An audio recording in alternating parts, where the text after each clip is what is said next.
Guys, it's Nitin from RecTalk back at the recruitment agency Expo. I've got Manan Shah with me. You'll remember Manan from a previous episode that we did about their recruitment AI CRM called RecruiterFlow. Manan, thank you for joining me. Well, it's my pleasure, Nitin. Good to see you again. Yeah, really good to see you. So, tell us about your journey, man. You've come over from India to be here for this event, right? Yeah. No, we are based in Bangalore, in the beautiful southern part of India, and we are here every year at the Expo. It's an 11-hour flight, so a long journey. But yeah, I'm quite frequently here in the UK, and we are at the Expo every year. Ah, brilliant. How many of you guys have come over? So we are 4 people. We've come over from India to the Expo. Because a couple of your guys were over in the States as well, weren't they? So 2 of my team members, they were in US, so they have 2 weeks. They were touring through US, and from there they've come directly over here. So for them, it's a long journey, 3 weeks. Yeah. I have had it a little bit easy, so I'm here for just about 10 days. No, fair enough. What have you got planned sightseeing-wise while you're down in London? So, I've been to London quite a few times, but this time my focus was on Liverpool, so I'm a Liverpool FC fan. Oh, okay. Massive. Yeah, not everyone's perfect. So I spent the weekend in Liverpool, and yeah, it's a beautiful city. Spoke to a lot of hardcore Reds fans, and I had a wonderful time. And now I'm back in London for all the work and no fun. So I love that. Tell us, so RecruiterFlow. Tell us what you guys have sort of seen in terms of a trend over the last sort of 6 months. Is the industry improving? Are you getting more vacancies uploaded onto your CRM now? Are you seeing more activity than historically? Absolutely. So we are definitely seeing a spike in terms of jobs per recruiter, kind of a metric. It's definitely trending upwards. However, as I'm having conversations with a lot of operators, founders, right, like there is little bit of nervousness around the American tariffs and how the global economy will be impacted by that and things like that. We don't know how that's going to play out, but of course there is some nervousness around there. Yeah. But yeah, there is, and one of the biggest metric that we look at is, how many recruiters are getting employed, right? Like at different firms, the revenue that our customers are booking, everything is going upwards. And amazing. We have seen, right, like the trend of laying off of recruiters by recruiting agencies has bottomed out, right? Like there is hardly any layoffs happening. Yeah. And it's trending upwards, right? Like people are hiring recruiters back. Long may it last. Yeah, fingers crossed. So, who is your CRM best suited to in terms of size of company? Yeah, so listen, we are very startup and mid-market kind of focused business. Okay. So anywhere from, so if you're a startup, you are welcome all the way up to $80, $100 million, 100 million pounds in revenue. Mm-hmm. That's the sweet spot. That's where we operate.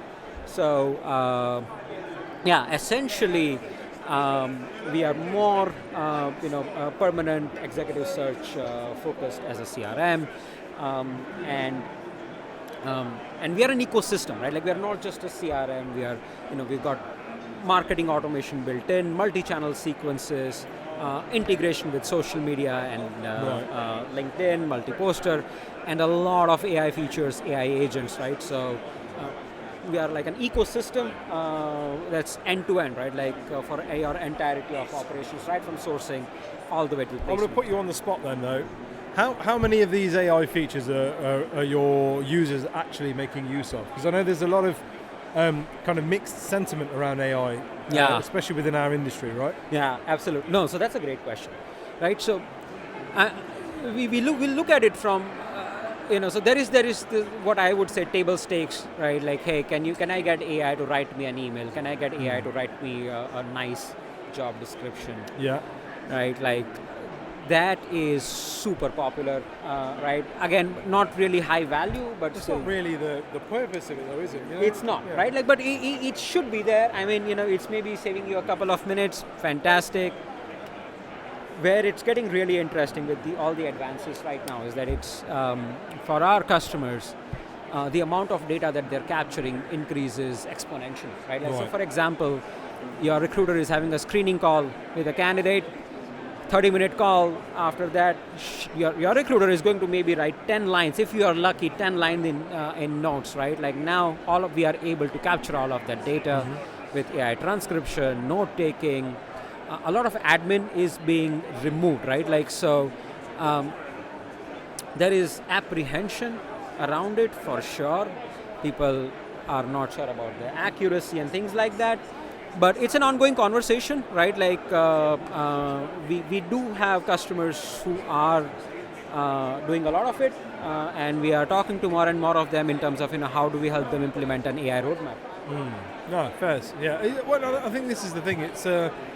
It will be a kind of slow adoption process, I believe, but it's one of those things, isn't it? Once you start using a particular AI tool and you see the value of it, you become reliant upon it, and then you kind of don't then go back, and so you've got to take it step by step. And I think for me, the message to kind of a lot of the viewers I always seem to say is you're not behind. Yeah. It's not a race. Yeah. Just because you don't know what's going on or you feel like you're really out of depth with it, that's okay. Yeah. There is a lot of technology out there. There are a lot of advancements, but you've got to start somewhere, and wherever you start is okay, and you will learn it very quickly along the way. So, yeah, absolutely. How much time do you guys spend in sort of training and developing, or showing your users, how to do simple things and kind of dealing with that AI sentiment? A lot, right? Like so, what we are doing is we are not saying that, hey, this is the feature, this is how you use it.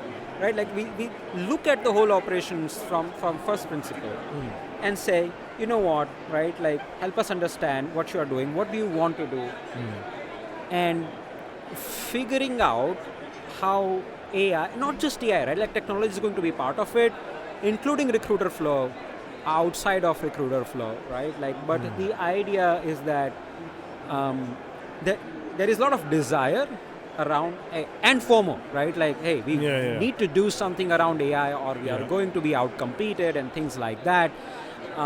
So we are taking a very consultative approach with our customers and saying, you know what, right? Like this is what we have. This is what the ecosystem has, and this is how you should be thinking about it. These are the pockets of quick wins. This is what's going to get more involved. We're going to work hard to get gains from here, and help them figure out how they want to go about it.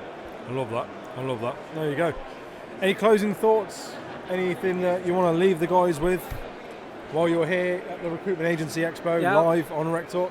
We are on. If you are at the Expo, we are at D64. Come see us. You guys are always at the Expo, right? We are always at the Expo every year. We are in different booths every year, but like come find us, right? Will you be in the Birmingham one? We probably won't have a booth, but we will be there.